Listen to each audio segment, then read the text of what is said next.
नमस्ते friend, welcome to my YouTube channel.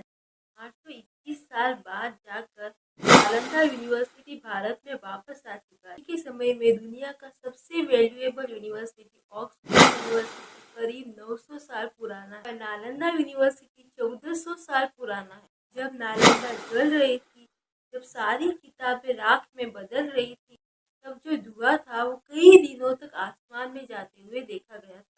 तो यही बात आई सिराज, जो कि हिस्टोरियन है, उन्होंने कहा था कि जलती हुई किताबों को देखकर बहुत पीड़ा हो रही थी, क्योंकि वो बस किताबों का जलना नहीं था, बल्कि हजारों साल पुराना रिकॉर्ड का जलना था। ये घटना आज से 821 साल पहले हुई थी। अगर भारत में नालंदा यूनिवर्सिटी आज होती तो भारत शायद बहुत पहले ही डेवलप नेशन बन गया होता। ऐसा इसलिए क्योंकि अगर आप ओल्डेस्ट यूनिवर्सिटी का लिस्ट देखोगे तो आपको पता चलेगा कि भारत का नालंदा यूनिवर्सिटी दुनिया का सबसे पुराना यूनिवर्सिटी था। भारत को सोने की चिड़िया कहा जाता था। आपको पता है ऐसा क्यों? क्योंकि भारत में जो रिसोर्सेस थे वो खराब नहीं किया जाता, क्योंकि फॉरेनर बहुत ही आसानी से खराब कर दिया। भारत का पूरा नक्शा आज कुछ और ही होता। भारत सोने की चिड़िया है, ये बस 100-200 साल पहले की बात नहीं है, बल्कि आप 500, 800, 1000 साल पहले चले जाओ, तब भी इंडिया का ऐसा पोजीशन था कि इसे गोल्डन वर्ल्ड कहा जाता। पर इस गोल्डन वर्ल्ड को किसी की नजर लग गई। तो किसी भी देश को सबसे बड़े लेवल पर ले जाने के लिए जो सबसे इम्पोर्टेंट चीज है वो है एजुकेशन। नालंदा यूनिवर्सिटी इसी चीज को प्रोवाइड करता था। नालंदा यूनिवर्सिटी में लाखों किताबें मौजूद, हंड्रेड्स ऑफ मैन्युस्क्रिप्ट मौजूद थे। इंडियन, मैथमेटिक्स, नॉलेज, रिसर्च और क्या क्या नहीं था। आप एक चीज को समझो, उस समय तो इंटरनेट वगैरह भी नहीं था, तो उस समय ऐसा था कि नॉलेज को कोई कॉपी नहीं कर सकता। पर इंटरनेट के ज़माने में जितनी जल्दी नॉलेज फैलती है वैसा कुछ नहीं था। और उस समय एजुकेशन कई चुनिंदा जगहों पर ही मिलती थी। और उस समय आप यकीन नहीं करोगे कि Nalanda university top most university था, जहाँ पर कोरिया, जापान, तुर्की, श्रीलंका, इन सब जगहों से लोग पढ़ने के लिए आया करते थे। Grammar, medicine, arts, mathematics, astronomy, spirituality, सब चीजें मौजूद थी। अभी के समय में तो किसी भी चीज की नॉलेज बस के गूगल सर्च, लेकिन उस समय ऐसा नहीं हुआ करता था।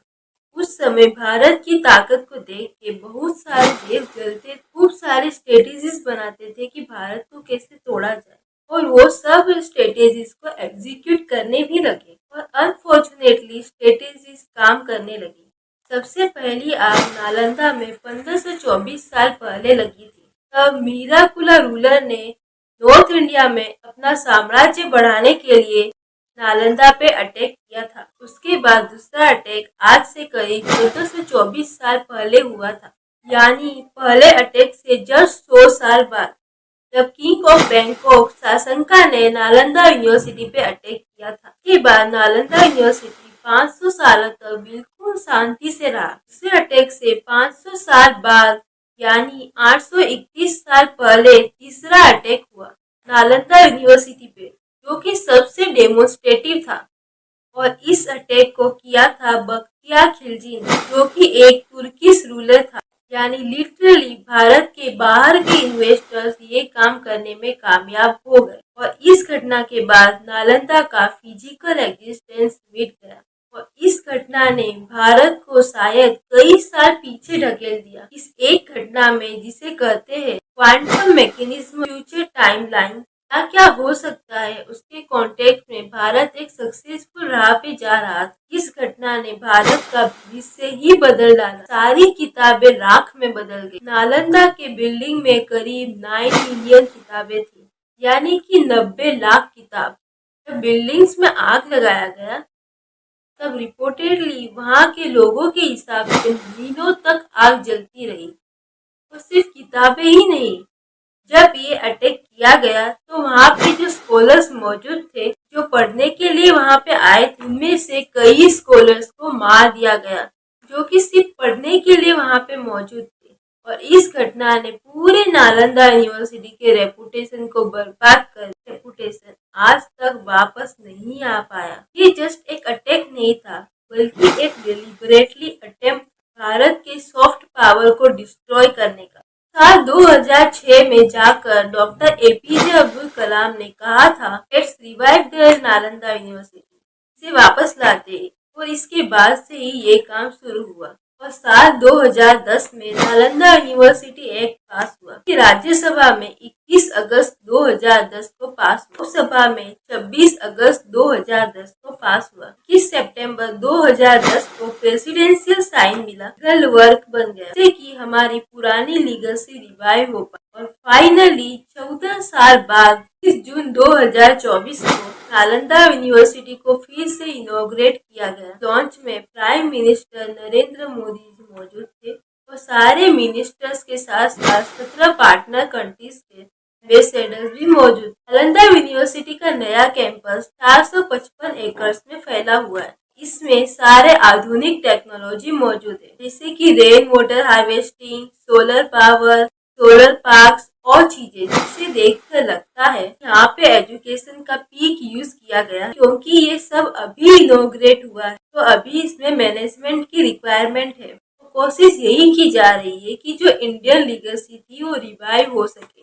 फाइनली नंबर सिस्टम, जिसके चलते कंप्यूटर भी पॉसिबल हो पाए, उसे भारतीय स्कॉलर पिंगाला ने निकाला था करीब 200 BC में। जीरो, जिसके बिना दुनिया चल ही नहीं सकती, उसे इंडियन मैथमेटिक्स आर्यभट्ट गुप्त ने दिया। इनफैक्ट डेसिमल नंबर सिस्टम भी इंडिया में ही डेवलप हुआ था, क्योंकि मॉडर्न मैथमेटिक्स का एक फंडामेंटल ट्रायंगल है।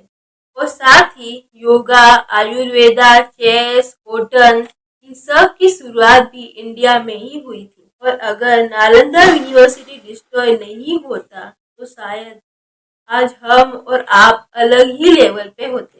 लेकिन जो हुआ है उसे हम बदल नहीं सकते, इसलिए जो इंडियन लीगेसी है उसे वापस से बिल्ड किया जा रहा है नए नालंदा यूनिवर्सिटी के द्वारा। और होपफुली ये यूनिवर्सिटी उसी लेवल पे वापस पहुंच जाए जिस तरह यूनिवर्सिटी में एल्यूमनी होते हैं, यानी ऐसे लोग जो वहाँ से पढ़ के बड़े इंसान बने हैं। उनके लिस्ट में जुआन जैंग भी आते हैं, क्योंकि करीब 1000 साल पहले चाइना से ट्रैवल किए हुए थे नालंदा में पढ़ने।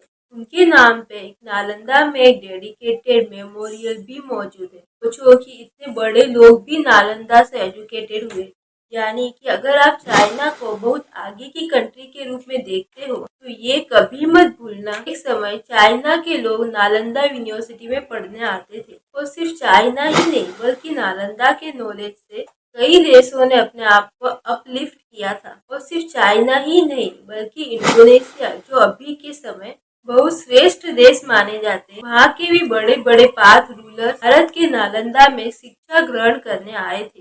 उस समय नालंदा यूनिवर्सिटी के वहाँ जो एडमिशन सिस्टम था वो भी बहुत कॉम्पिटिटिव था, यानी बहुत चुनिंदा लोगों को ही एडमिशन मिलता था प्रॉपर टेस्ट करने के बाद। उस समय हाई IQ के लोग ही यहाँ पढ़ने आते थे। सिर्फ बातों के लिए ही नहीं, बल्कि नालंदा यूनिवर्सिटी पूरे विश्व का टॉप यूनिवर्सिटी था। जो सबसे पुरानी यूनिवर्सिटी है उसमें फिलहाल में सबसे पुराना है यूनिवर्सिटी ऑफ अल कोरलाइन, की 1965 साल पुराना है। दूसरे नंबर पे आता है अल अजहर यूनिवर्सिटी इजिप्ट में, जो कि करीब 1000 साल पुराना है। यूनिवर्सिटी ऑफ बोलोग्ना, जो कि 936 साल। यूनिवर्सिटी ऑफ ऑक्सफोर्ड, जो कि मैंने अभी आपको बताया ऑलरेडी करीब 900 साल पुराना है। यूनिवर्सिटी ऑफ पेरिस, जो कि करीब 870 साल पुराना है। यूनिवर्सिटी ऑफ कैम्ब्रिज, जो कि करीब 815 साल पुराना है। यूनिवर्सिटी ऑफ सालामंका, स्पेन, 890 साल पुराना है। यूनिवर्सिटी ऑफ नेपल्स, इटली, 800 साल पुराना। और यूनिवर्सिटी ऑफ कोइम्ब्रा, पोर्तुगाल, 734 साल पुराना। लेकिन क्या आप यहाँ पे कोई अजीब सी चीज नोटिस कर रहे हो? इस लिस्ट में नालंदा गायब है, क्योंकि वो डिस्ट्रॉय हो चुका था। और अगर वर्षों को ही कंपेयर करें तो नालंदा इन सब से पुराना है। नालंदा यूनिवर्सिटी 1500 साल पुराना है। नालंदा जिस जगह पे स्थित है, यानी बिहार के इतिहास के बारे में भी बहुत कम लोग ही जानते। मौर्य एम्पायर के चंद्रगुप्त मौर्य, जो कि भारतीय इतिहास में सबसे लार्जेस्ट एम्पायरिस्ट में से एक है, जिस जगह को अभी पटना कहते हैं, वहीं पे इनका जन्म हुआ। आर्यभट्ट, जो कि भारत के सबसे बड़े मैथमेटिक्स और एस्ट्रोनॉमर थे, जिन्होंने पूरे विश्व को जीरो दिया वो भी पाटलिपुत्र से थे, जिसका अभी नाम है पटना। भगवान बुद्ध को बिहार के गया में ही एनलाइटनमेंट प्राप्त हुआ, मोक्ष प्राप्त हुआ था। भारत के पहले राष्ट्रपति डॉक्टर राजेंद्र प्रसाद बिहार से ही थे। और एक बात जो शायद बहुत कम लोगों को पता है, चाणक्य ने अपनी जिंदगी का बहुत वक्त बिहार में ही बिताया था। वैसे कहे तो मगध में बिताया था। मगध यानी अभी प्रेजेंट का बिहार। ये बात शायद बहुत कम ही लोगों को पता है। बिहार का जो शहर है वैशाली, वो पूरे वर्ल्ड का, पूरे धरती का फर्स्ट रिपब्लिक था। रिपब्लिक मतलब वो जगह जहाँ गवर्नमेंट पब्लिक से फॉलो होता है और जो हेड ऑफ स्टेट है और अदर ऑफिसर है चुने जाते, इलेक्ट किए जाते पब्लिक के द्वारा, रेदर देन कि कोई बेटे का बेटा ही राजा बनेगा। ये जो रिपब्लिक का सिस्टम है, ये सिस्टम सबसे पहले वैशाली में आया था, जो कि वर्ल्ड का फर्स्ट रिपब्लिक है 6th सेंचुरी बीसी के आसपास। वैशाली में डेमोग्राफिक गवर्नमेंट आया था, यानी ऐसी आइडिया डेमोक्रेसी। इस आइडिया को एग्जीक्यूट करने वाला वैशाली ही था, पूरे विश्व में सबसे पहले। और वैशाली शहर आज भी बिहार में मौजूद है। तो आज का वीडियो हम यही समाप्त करते हैं। अगर आपने मेरा चैनल सब्सक्राइब नहीं किया है तो जल्दी से कर लीजिए। जल्दी ही मिलेगी आपसे एक नए वीडियो के साथ। तब